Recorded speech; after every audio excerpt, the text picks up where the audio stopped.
শ্যামল কুমার মিত্র, confederation.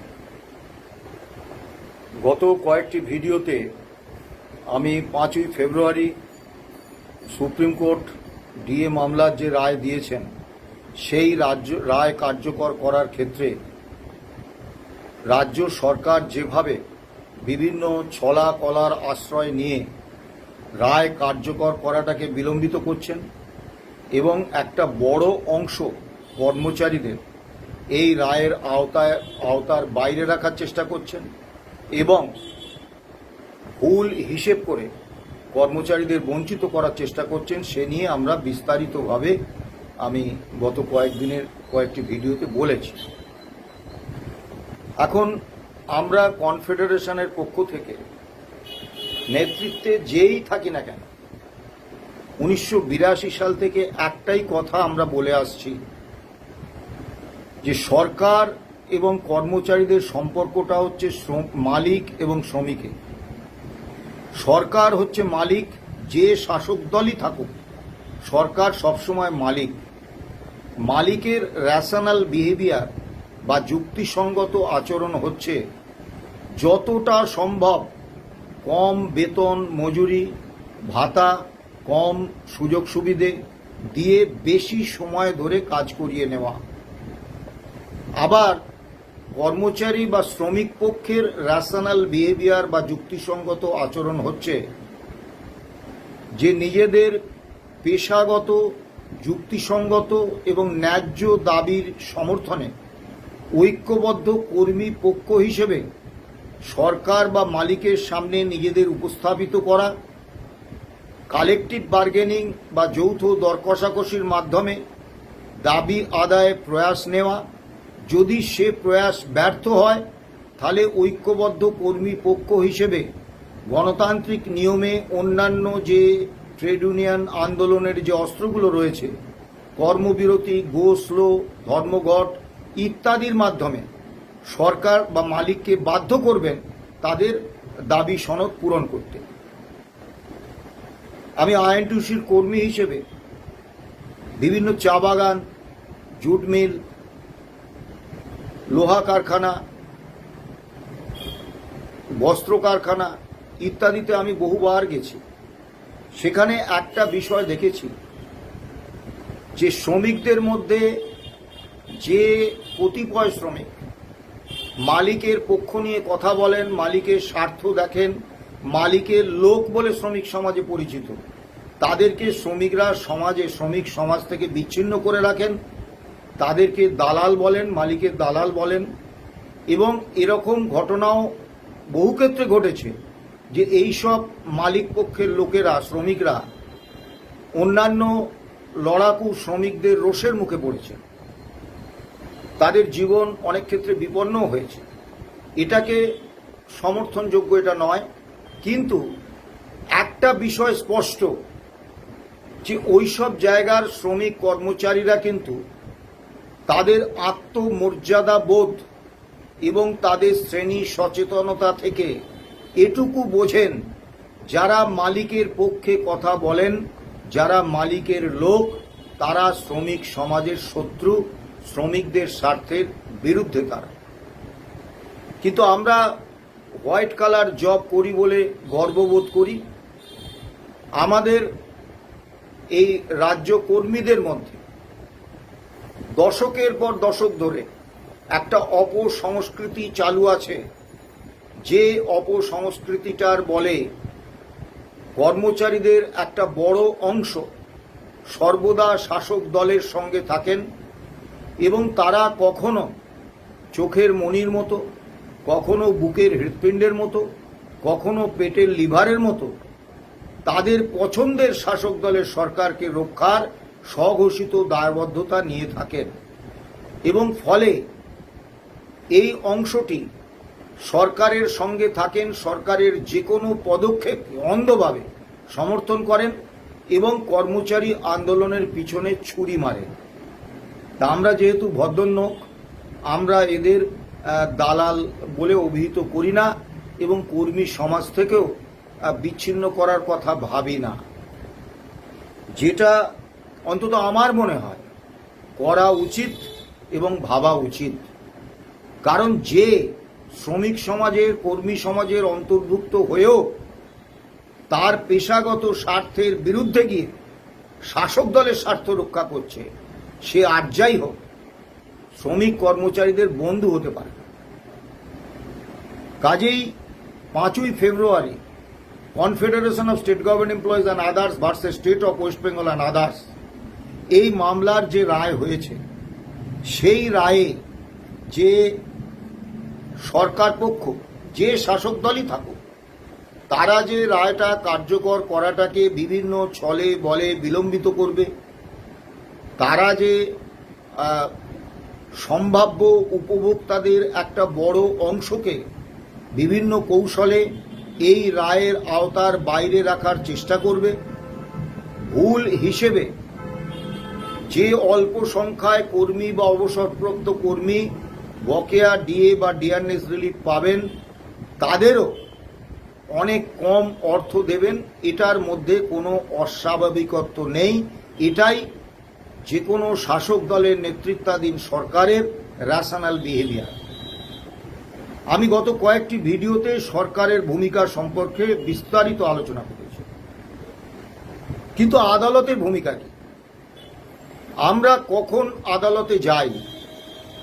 Trade union সংগঠন হিসেবে আমরা মনে করি ঐক্যবদ্ধ যৌথ কর্মচারী আন্দোলনের বিকল্প কিন্তু আদালতে মামলা নয়। আদালতে মামলা একটা নিতান্তই কৌশলগত অবস্থান। তা আমরা আদালতে কখন যাই? যখন অন্য সমস্ত রাস্তা বন্ধ হয়ে যায়, মালিক পক্ষ আমাদের কোনো কথা শুনতে চান না, তারা আমাদের ন্যূনতম কোনো দাবি মানতে চান না, তখনই আমরা আদালতে শরণাপন্ন হই। 2016 সালে এই মামলা আমরা করেছিলাম।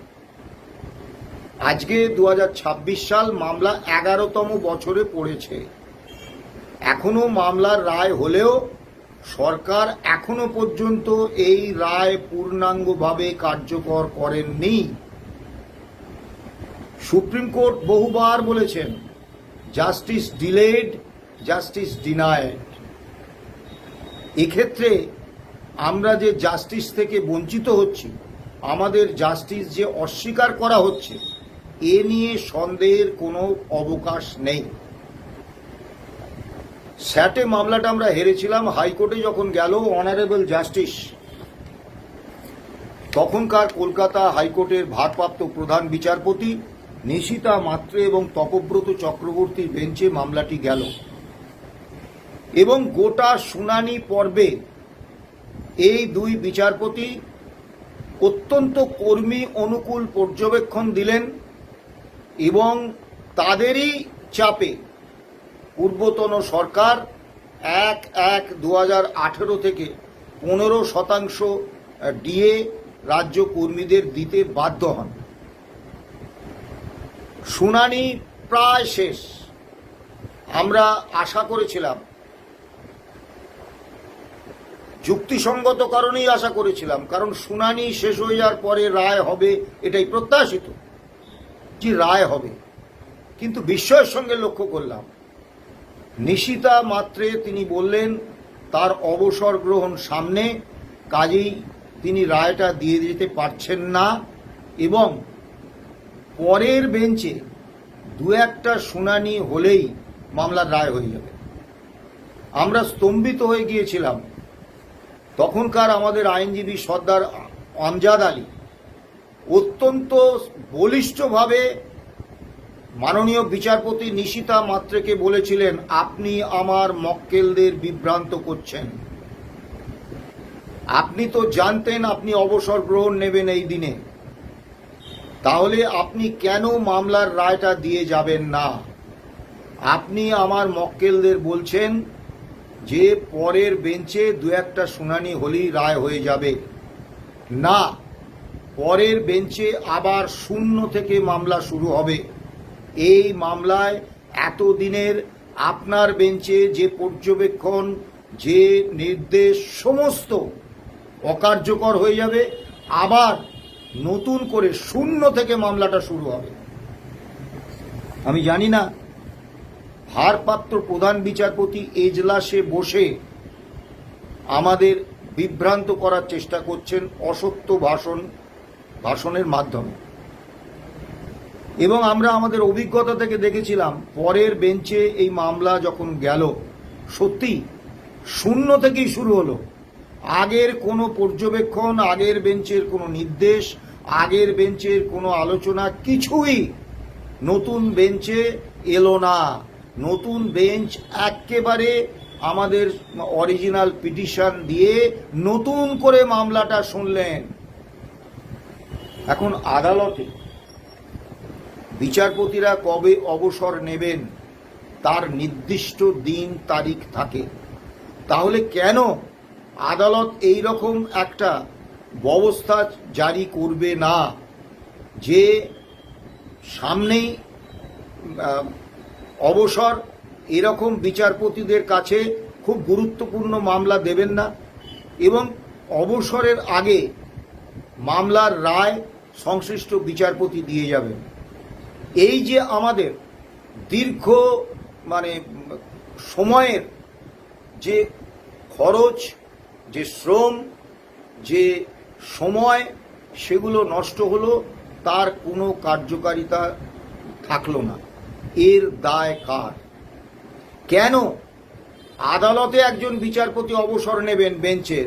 সেই কারণে মামলাকারী তাকে আবার নতুন করে শুনানির জন্য তৈরি থাকতে হবে, আবার নতুন করে শুনানি হবে। কেন? এবারে আসুন, আমি আর এ সম্পর্কে দীর্ঘ কথা বলবো না। মামলা গেল সুপ্রিম কোর্টে। রাজ্য সরকার সুপ্রিম কোর্টে 2022 সালের 20 মে মহামান্য কলকাতা হাইকোর্ট যে রায় দিয়েছিলেন যে DA is a legally enforceable fundamental right of the employees, এবং স্যাট সেই রায়ের প্রেক্ষিতে যে নির্দেশ জারি করেছিল যে এআইসিপিআই মেনে রূপা 2009-এর সমস্ত বকেয়া ডিএ বা ডিয়ারনেস রিলিফ রাজ্য সরকারকে দিতে হবে, সেই দুটি নির্দেশের বিরুদ্ধে চ্যালেঞ্জ করে রাজ্য সরকার মামলা করলেন সুপ্রিম কোর্টে। এখন মুশকিল হচ্ছে, মহামান্য সুপ্রিম কোর্ট কিন্তু খুব সহজেই এই মামলায় রাজ্য সরকারের এসএলপি খারিজ করে দিতে পারতেন। কারণটা আমি পরে আসছি। মামলার দিন ধার্য হলো 2রা ডিসেম্বর 2022। আমরা সেই মতো প্রস্তুতি নিলাম। হঠাৎ খবর এলো মামলা 2রা ডিসেম্বর নয়, 28শে নভেম্বর হচ্ছে। কেন? রাজ্য সরকার সুপ্রিম কোর্টে মেনশন করেছেন যে কলকাতা হাইকোর্টে 30শে নভেম্বর আদালত অবমাননার শুনানি আছে। সেই শুনানিতে কলকাতা হাইকোর্ট রাজ্য সরকারের বিরুদ্ধে কোনো কঠোর পদক্ষেপ নিতে পারেন।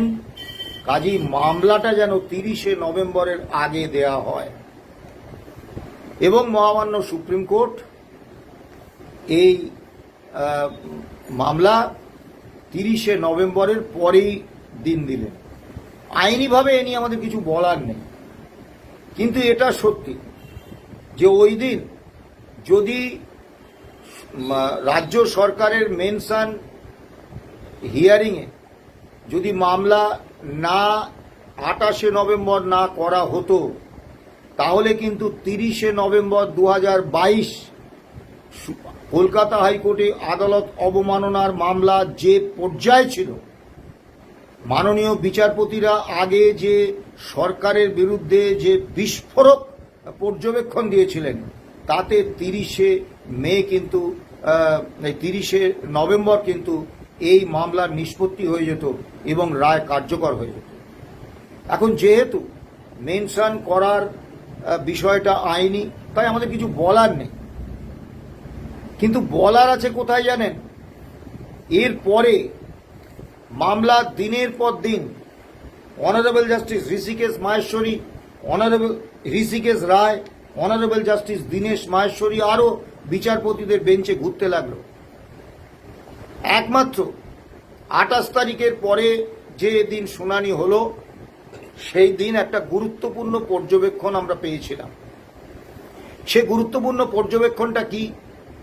যে 2018 সালে 31শে আগস্ট কলকাতা হাইকোর্ট যে রায় দিয়েছেন যে DA is a legally enforceable right of the employees, এবং তার ভিত্তিতে স্যাট রাজ্য সরকারকে all India consumer price index মেনে রোপা 2009-এর ডিএ মিটিয়ে দেওয়ার যে নির্দেশ দিয়েছেন, সেই নির্দেশের বিরুদ্ধে সুপ্রিম কোর্টে রাজ্য সরকার কোনো মামলা করেননি, সেই নির্দেশকে চ্যালেঞ্জ করেননি।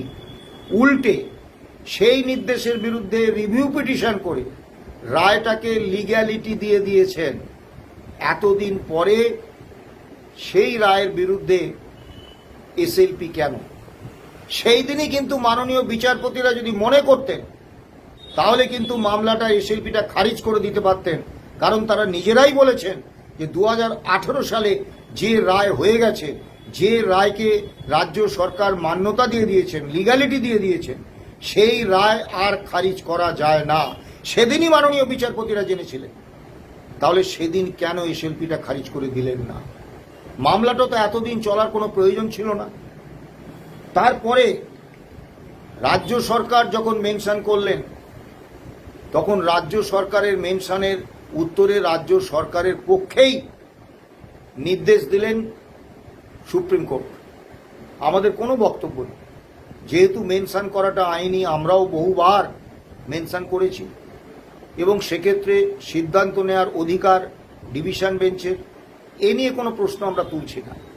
কিন্তু তারপর থেকে মাসের পর মাস, বছরের পর বছর সুপ্রিম কোর্টে মামলা চলতে থাকলেও শুধু একটা করে ডেট পড়ে, আর মাননীয় বিচারপতিরা বলেন আজকে শোনার সময় নেই, পরের দিন দেখছি। অর্থাৎ মামলাটা তারিখ পে তারিখ সংস্কৃতির খপ্পরে পড়ে গেল।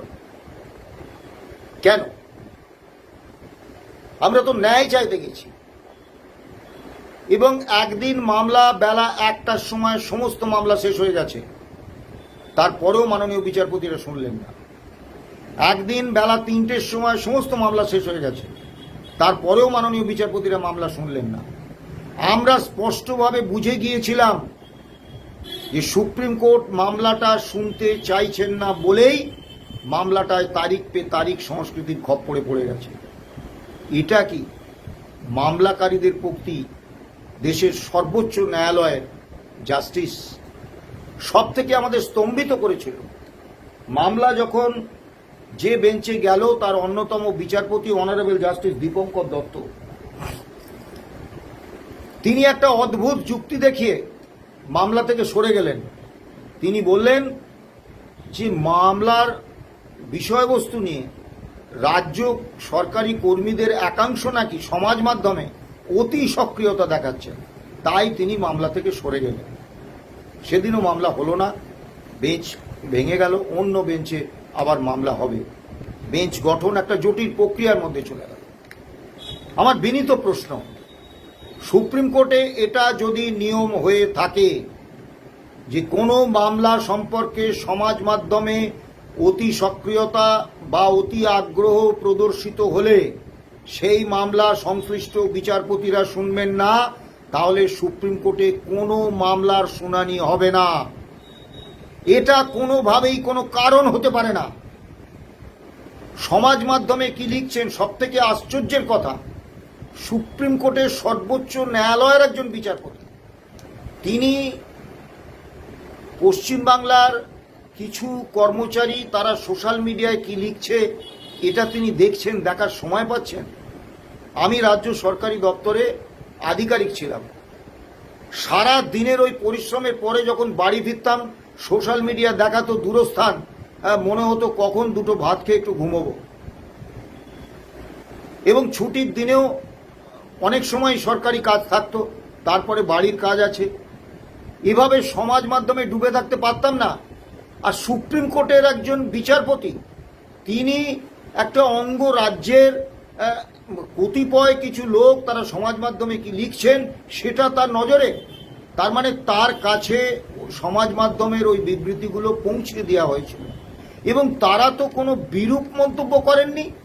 তারা মামলাটার রায় কর্মীদের পক্ষে হবে এরকম একটা আশা প্রকাশ করেছিলেন। এতে কোথায় আইনি বাধা আছে? মানে তিনি মামলাটা শুনবেন না বলে শোনেননি। অবশেষে অনারেবল জাস্টিস সন্দীপ মেহতা এবং অনারেবল জাস্টিস সঞ্জয় কারোলের বেঞ্চ মামলা শুনলেন, গুরুত্ব দিয়ে শুনলেন, এবং আমাদের ধারণা এই বেঞ্চে মামলা না গেলে মামলা আরও দিনের পর দিন ওই তারিখ পে তারিখ সংস্কৃতির খপ্পরেই পড়ে থাকত। এনারা মামলা শুনলেন এবং একটা ইন্টারিম অর্ডার দিলেন। তারপরে অনারেবল জাস্টিস সঞ্জয় কারোল এবং অনারেবল জাস্টিস পি.কে. মিশ্রের বেঞ্চ এই মামলায় অন্তিম রায় দিলেন ধারাবাহিক শুনানি করে। আমরা তাদের কাছে কৃতজ্ঞ। 5ই ফেব্রুয়ারি সেই রায় বেরোল। সেই রায় কি আছে? সেই রায় আছে, আপনি ডাইরেকশন 124 পাতার রায়ের 121 নম্বর পাতায় যান, ডাইরেকশন অ্যান্ড কনক্লুশনস। সেখানে বলা হয়েছে 59.2 প্যারায়, to receive DA is a legally enforceable right that has accrued in favor of the respondents, employees of the state of West Bengal. অর্থাৎ ডিএটা হচ্ছে আমাদের legally enforceable right, supreme court বলছেন। 59.3-তে, given its incorporation in ROPA rules, the AICPI is the standard to be followed by the appellant, State of West Bengal, for determination of existing emoluments. এই existing এমুলুমেন্টসের মধ্যে অন্যতম উপাদান হচ্ছে DA. অর্থাৎ DA গণনার জন্য বা ডিয়ারনেস রিলিফ গণনার জন্য সুপ্রিম কোর্ট তার রায়ে স্পষ্ট করে বলে দিয়েছেন যে একমাত্র অল ইন্ডিয়া কনজিউমার প্রাইস ইন্ডেক্সকেই গ্রাহ্য করতে হবে। 59.4-এ বলা হয়েছে, the employees of the appellant state shall be entitled to release of arrears in accordance with the judgment of the time for the time 2008 to 2019. এবারে আমি আরেকটি বিষয়ে আসি। ওই পাতাতে 16 মে 2025 যে ইন্টারিম অর্ডার হয়েছিল সেই অর্ডারটা উল্লেখ করে প্যারা 2-তে বলা হয়েছে, the paucity of funds is a ground which stands negated both by tribunal and high court. However, pending such consideration, অর্থাৎ ডিএটা ফান্ডামেন্টাল রাইট কিনা এইটা আদালত বিচার করেননি, এইটা পেন্ডিং আছে। সেইটা বলছে, however, pending such consideration, we are of the considered view that the employees need not be kept waiting endlessly to receive the money in question. অর্থাৎ অর্থ সংকটের গল্প স্যাট, হাইকোর্ট এবং সুপ্রিম কোর্ট গ্রহণ করেননি। সেটাকে আইনি কোনো আইনগ্রাহ্যতা তারা দেননি। উল্টে তারা বলেছেন স্পষ্টভাবে যে এন্ডলেসলি, মানে অনির্দিষ্টকালের জন্য কর্মীদের প্রাপ্যটা আটকে রাখা যাবে না।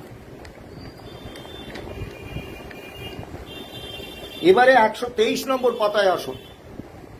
সেখানে মহামান্য সুপ্রিম কোর্টের বিচারপতিরা বলেছেন, we find it fit to constitute a committee to monitor the implementation of the directions issued hereinabove as follows. 59.7-এ বলেছেন, the import of the committee shall be in consultation with the state authorities to determine total amount to be paid, schedule of payments which then the state shall be bound to follow, periodically verify the release of the amounts.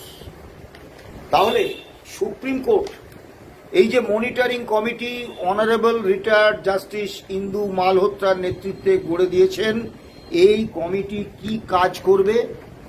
তাদের কাজ হচ্ছে implementation of the direction, যে direction supreme court দিয়েছে 5ই ফেব্রুয়ারির রায়ে, সেইটার ইমপ্লিমেন্টেশনটা দেখবে। আর কি কাজ করবেন? নির্ধারণ করবেন total amount to be paid, নির্ধারণ করবেন schedule of payments which then the state shall be bound to follow. অর্থাৎ সুপ্রিম নির্দেশ মেনে যে যে কিস্তিতে বকেয়া ডিএ বা ডিয়ারনেস রিলিফ দেওয়া হবে সেটা নির্ধারণ করবেন এবং রাজ্য সরকার সেটা মানতে বাধ্য। 3 নম্বর হচ্ছে periodically verify the release of the accounts. ধারাবাহিকভাবে এই যে অর্থ প্রদান যে হচ্ছে এইটার উপর নজরদারি করবে। তো এই সুপ্রিম নির্দেশে কি কোথাও মালহোত্রা কমিটিতে এই ডাইরেকশনের, সুপ্রিম কোর্টের ডাইরেকশনের বাইরে গিয়ে কোনো কাজ করার অধিকার দেওয়া হয়েছে? মামলায় পক্ষ কারা? মামলায় পিটিশনার হচ্ছেন রাজ্য সরকার, রেসপন্ডেন্ট হচ্ছেন 3 জন respondent, confederation of state government employees, unity forum এবং কর্মচারী পরিষদ। তাহলে মালহোত্রা কমিটি যখন রাজ্য সরকারের সঙ্গে আলোচনা করবেন, স্বাভাবিকভাবে রেসপন্ডেন্ট 3টি সংগঠনের প্রতিনিধিদের সঙ্গেও আলোচনা করবেন, যাতে করে তাদের বক্তব্যটাও তারা শুনতে পারেন। তারা কিন্তু আমাদের ডাকলেন না, একতরফা সিদ্ধান্ত নিয়ে গেলেন এবং অনেকগুলি ক্ষেত্রে এখতিয়ারের বাইরে গিয়ে কাজ করলেন। 1 নম্বর, ABC গ্রুপের কর্মচারীদের, সরকারি কর্মচারীদের টাকাটা প্রভিডেন্ট ফান্ডে ঢুকিয়ে দেওয়ার ব্যবস্থা করলেন 2 বছরের জন্য। এই এখতিয়ার তাদের কোথা থেকে এলো? কারণ সুপ্রিম কোর্টের 5ই ফেব্রুয়ারির ডিরেকশনে 124 পাতার এই রায়ে কোথাও প্রভিডেন্ট ফান্ডে টাকা দিয়ে দেওয়ার কোনো প্রভিশন নেই। তাহলে মালহোত্রা কমিটি কি সুপ্রিম কোর্টেরও ঊর্ধ্বে? দ্বিতীয় বিষয়, 59.3-তে পেজ নম্বর 121 সুপ্রিম কোর্টের মাননীয় বিচারপতিরা অত্যন্ত সুনির্দিষ্টভাবে বলে দিয়েছেন যে ডিএ বা ডিআর ক্যালকুলেশন হবে অল ইন্ডিয়া কনজিউমার প্রাইস ইন্ডেক্সের ভিত্তিতে, এবং রায়ে স্পষ্ট করে ভিত্তি বর্ষও দেয়া আছে 1982 ইকুয়াল টু 100 পয়েন্ট এআইসিপিআই ধরে 1/4/2008-এ 536 পয়েন্ট এআইসিপিআই, এর উপরে all India consumer price index ধরে ডিএ বা ডিআরনেস রিলিফ দিতে হবে বকেয়া। রাজ্য সরকার কি করলেন? বেসিয়ার 1982 ইকুয়াল টু 100 পয়েন্ট এআইসিপিআই এর বদলে 2012 সাল ইকুয়াল টু 100 পয়েন্ট সিপিআই ধরলেন, state based consumer price index. 1982 equal to 100 point AICPI এর বদলে 2012 সাল equal to 100 point CPI, state CPI ধরলেন। 1/4/2008-এ 536 পয়েন্ট এআইসিপিআই এর বদলে 605 স্টেট সিপিআই করলেন, এবং মালহোত্রা কমিটি এটাতে অনুমোদন দিলেন। এই এখতিয়ার কি মালহোত্রা কমিটির আছে? সুপ্রিম কোর্ট তো কোথাও বলেনি যে স্টেট বেসড কোনো কনজিউমার প্রাইস ইন্ডেক্সের ভিত্তিতে ডিএ বা ডিআরনেস রিলিফ ক্যালকুলেশন হবে। এবং স্যাট, সুপ্রিম কোর্ট এবং হাইকোর্টে যতবারই মাননীয় বিচারপতিরা রাজ্য সরকারের প্রতিনিধিদের প্রশ্ন করেছেন যে আপনারা বলুন all India consumer price index না মানলে আপনারা কোন সূচকের ভিত্তিতে ডিএ বা ডিআরনেস রিলিফ দেন, বারবারই রাজ্য সরকারের আইনজীবীরা বলেছেন ইনস্ট্রাকশন আনাচ্ছি, আমরা বলছি, কিন্তু বলতে পারেননি। কারণ এই state based consumer price index বলে কিছু আজ পর্যন্ত পশ্চিমবঙ্গ সরকারের নেই। যা নেই তার প্রমাণ তারা আদালতে দেবেন কি করে? কিন্তু দুর্ভাগ্যের বিষয়, মালহোত্রা কমিটি এইটার অনুমোদন দিলেন এবং যে কজন কর্মচারী পেলেন তারা 57% কম পেলেন।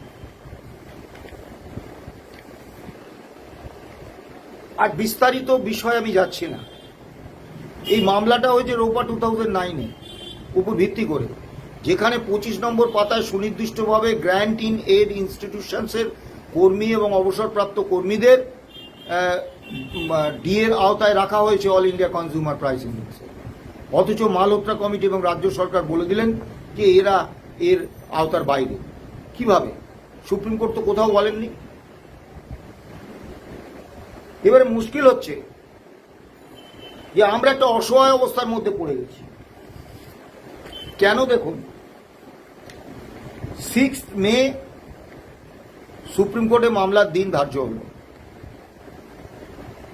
সেই মামলা হলো না, বেঞ্চ ক্যান্সেল হয়ে গেল, আমরা দিল্লিতে গিয়ে ফিরে এলাম। তারপরে 27 মে আবার মামলার দিন পড়লো, আমরা দিল্লি গেলাম, সেখানে রাজ্য সরকার মামলা পিছিয়ে দেওয়ার আবেদন করলেন, স্বাভাবিক তারা করবেন, এবং রেসপন্ডেন্ট একটি সংগঠন কর্মচারী পরিষদ তারাও মামলা পিছিয়ে দেওয়ার আবেদন করলেন।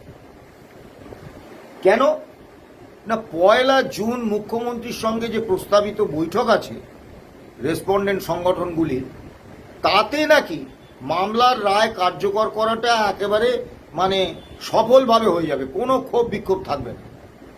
ফলে মামলা 56 দিন পিছিয়ে 23শে জুলাই হলো। 23শে জুলাইও আমরা দিল্লি গেলাম, গিয়ে আমরা দেখলাম, দিল্লি পৌঁছিয়ে আমরা জানলাম সুপ্রিম কোর্ট সন্ধ্যেবেলা একটা নির্দেশ বার করেছে, তাতে বলা হয়েছে যে ওই অনারেবল জাস্টিস সঞ্জয় কারোল এবং অনারেবল জাস্টিস পি.কে মিশ্রের বেঞ্চ স্ট্যান্ড ক্যান্সেল। কবে মামলা হবে আমি জানি না। এটাই কিন্তু প্রথম নয়, অর্থাৎ 6 তারিখ বা 23 তারিখে, 6 মে বা 23শে জুলাই বেঞ্চ স্ট্যান্ড ক্যান্সেলস বলে আমরা দিল্লি পৌঁছানোর পর অর্ডার বেরোলো। এটা কিন্তু নতুন ব্যাপার নয়, এর আগেও এরকম ঘটনা ঘটেছে। আবার মালহোত্রা কমিটি আমাদের কিছুতেই ডাকছিলেন না, সুপ্রিম কোর্টের নির্দেশে আমাদের ডাকলেন। 24শে এপ্রিল, 27শে এপ্রিল এবং 1 মে 3টে দিন আমাদের দেয়া হলো। 24শে এপ্রিল এবং 1 মে কোনো রকম কারণ না জানিয়ে বৈঠক বাতিল করে দেওয়া হলো। আমাদের যাতায়াত ইত্যাদি বাবদ, আইনজীবীদের খরচ ইত্যাদি বাবদ বিপুল পরিমাণ অর্থ ব্যয় হয়ে গেল। বহু কাল থেকে সুপ্রিম কোর্টের সার্কিট বেঞ্চ বিভিন্ন রাজ্যগুলির রাজধানী শহরে করার জন্য একটা দাবি, একটা প্রস্তাব বিবেচনা স্তরে আছে। স্বাধীনতার এত বছর পরে কেন ন্যায় বিচার চাওয়ার জন্য মহামান্য সুপ্রিম কোর্টে দূর দূরান্ত থেকে, দূর দূরান্তের রাজ্য থেকে মানুষকে দিল্লিতে ছুটে যেতে হবে? কেন রাজ্যের প্রত্যেকটি রাজ্যের রাজধানীতে সুপ্রিম কোর্টের একটা সার্কিট বেঞ্চ হবে না? দিল্লির কিছু আইনজীবী লবির স্বার্থকে রক্ষা করতে আজও পর্যন্ত কেন্দ্র সরকার এবং সুপ্রিম কোর্ট প্রশাসন দেশের 28টি রাজ্যের রাজধানীতে বা কেন্দ্রশাসিত অঞ্চলগুলোর সদর শহরে একটা করে সার্কিট বেঞ্চ বসানোর কোনো রকম পরিকল্পনা নেননি। সুপ্রিম কোর্ট তাহলে বলে দিন যে মামলা তারাই সুপ্রিম কোর্টে আসবেন বিচার চাইতে যাদের বাড়ি দিল্লির কাছাকাছি। অর্থাৎ কালকে মামলা, আজকে সন্ধেবেলা বলে দেবো যে কালকে মামলা হচ্ছে না, বেঞ্চ ক্যান্সেল, তাদের কোনো সমস্যা হবে না। কিংবা যাদের প্রচুর অর্থ আছে, এই যে যাতায়াতের খরচা, হোটেলের খরচা, আইনজীবীদের খরচা, এগুলো জলের মতো তারা দিয়ে দিতে পারবে, তাদের কোনো রকম মাথায় চিন্তা থাকবে না। এবং যাদের অঢেল নষ্ট করার মতো সময় আছে তারা মামলা করবে। সুপ্রিম কোর্টকেও আজকে ভাবতে হবে যে দীর্ঘ 11 বছর ধরে যে মামলা চলছে, মামলার রায় পূর্ণাঙ্গভাবে কার্যকর হলে যারা উপকৃত হতেন তাদের অধিকাংশ, তাদের একটা বড় অংশ প্রয়াত হয়েছেন, মামলাকারী 2 জন প্রয়াত হয়েছেন। আর কতকাল রায় কার্যকর করাটা এইভাবে তারিখ পে তারিখ সংস্কৃতির খপ্পরে পড়ে থাকবে? এবং কেনই বা বছরের পর বছর একটা মামলা এরকম ভাবে পিছোতে থাকবে? আর সুপ্রিম কোর্টের মাননীয় বিচারপতিরা যদি তাদের দেওয়ার রায় কার্যকর, হুবহু কার্যকর করার ক্ষেত্রে কোনো কঠোর পদক্ষেপ নিতেই না পারেন, তাহলে মামলার রায় দেওয়ার প্রয়োজন নেই। রায়ও হবে অথচ সেটা কার্যকর হবে না। একটা রাজ্য সরকার সুপ্রিম কোর্টের রায়কে সরাসরি অস্বীকার করবে, অমর্যাদা করবে, এই জিনিস চলতে পারে না। আচ্ছা, আপনারা বলুন তো, state bank of India 14,197, Punjab national bank 4,786, Indian bank 2035, UCO bank 1105, bank of Baroda 1000, bank of India 941, central bank 716, union bank 233, Indian overseas bank 224, bank of Maharashtra 50, outside বেঙ্গলের ব্যাংকে হচ্ছে 3 জন। মোট 25,588 জন হচ্ছে কেএমসি এলাকায় সরাসরি সরকারি পেনশনার। এই 25,588 জনের আজকেও এই গল্প শোনাবেন যে তাদের ডেটা ব্যাংক তৈরি হয়নি, তাই তারা বকেয়া ডিএটা পাচ্ছেন না, আর মালহোত্রা কমিটি চুপচাপ বসে ঘুমোবেন? রাজ্যের বাইরে যে সমস্ত পেনশনার আছেন, বিহারে আছেন 714 জন, ইউপিতে আছেন উত্তরপ্রদেশে 363 জন, উড়িষ্যায় আছেন 269 জন, ঝাড়খণ্ডে আছেন 167 জন, অন্যান্য রাজ্য এবং কেন্দ্রশাসিত অঞ্চল মিলিয়ে আরও 83 জন, মোট 1596 জন। এই 1596 জন যারা ভিন রাজ্যে তাদের দেশের বাড়িতে ফিরে গেছেন, তাদের সেই সব ব্যাংকে তাদের এই বকেয়া টাকাটা পৌঁছে দিতে কত সময় লাগতে পারে? রাজ্য সরকারের সদিচ্ছা নেই, তারা রায়টা কার্যকর করা বিলম্বিত করতে চাইছেন। কমপ্লায়েন্স রিপোর্টে 2028 সাল পর্যন্ত সময় চেয়েছেন এবং ভুল হিসেবে কর্মচারীদের বঞ্চিত করছেন। কর্মচারীদের একটা বিরাট অংশকে এই আইনি অধিকারের বাইরে রাখার চেষ্টা করছেন। গ্র্যান্ট ইন এডের কর্মচারী, ওয়ার্ক চার্জ, ডেলি রেটেড কর্মী, চুক্তি কর্মী, এদের সম্পর্কে কোনো কথা নেই। এই পরিস্থিতিতে মালহোত্রা কমিটির কাছে তো আমরা আশা করেছিলাম যে তারা অন্তত রায়টা কার্যকর করার ক্ষেত্রে সুপ্রিম কোর্টকে সহযোগিতা করবেন। তারা সহযোগিতা করা দূরস্থান, তারা রাজ্য সরকারের সঙ্গে এই ধরনের কাজগুলোকে অনুমোদন দিয়ে কর্মী স্বার্থের বিরুদ্ধে এবং রায়ের বিরুদ্ধে তারা পদক্ষেপ নিচ্ছেন। 27 তারিখে আমাদের সঙ্গে একটা বৈঠক হলো, সেই বৈঠকের কোনো মিনিটস আজ পর্যন্ত আমরা পাইনি। আমরা মহামান্য সুপ্রিম কোর্টের কাছে আবেদন রাখব, ইতিমধ্যেই অনেক বিলম্ব হয়েছে, এবার দয়া করে রাজ্য সরকারের বিরুদ্ধে একটা কঠোর দৃষ্টান্তমূলক পদক্ষেপ নিয়ে রাজ্য সরকারকে বাধ্য করুন এই রায় হুবহু কার্যকর যাতে তারা করেন। একদিন যদি সুপ্রিম কোর্ট একটা নির্দেশ দিয়ে দেন চিফ সেক্রেটারি আর ফিনান্স সেক্রেটারিকে অ্যারেস্ট করা হবে যদি তারা এই রায় কার্যকর না করেন, কালকে দেখবেন কোনো হিসেবের গন্ডগোল নেই, কোনো ডেটার সমস্যা নেই, সব কিছু হয়ে গেছে, সবাই এক সপ্তাহের মধ্যে সমস্ত বকেয়া দিয়ে পেয়ে গেছে। সুপ্রিম কোর্ট অন্তত কঠোর ব্যবস্থাটা নিন, আর কতকাল অপেক্ষা করুন? ভালো থাকবেন, সুস্থ থাকবেন, নমস্কার।